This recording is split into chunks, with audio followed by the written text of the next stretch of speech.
আলহামদুলিল্লাহ, আলহামদুলিল্লাহ।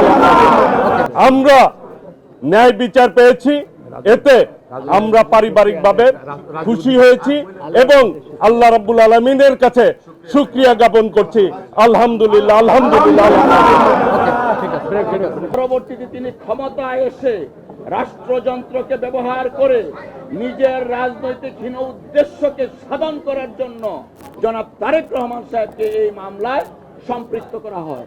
It's a political revenge, it's a political vendetta and it's a political করে এবং এই মামলা কোনো এভিডেন্স নেই যে দ্বিতীয় করা হয়েছিল সেই 160 এবং কোন সাক্ষী কখনোই জনাব তারেক রহমান সাহেবের নাম বলেননি। সবকিছু নিয়ে মহামান্য আদালত জনাব তারেক রহমান সাহেব সহ অন্যান্য সকল আসামিদেরকে বেকসুর খালাস করে। Thank you.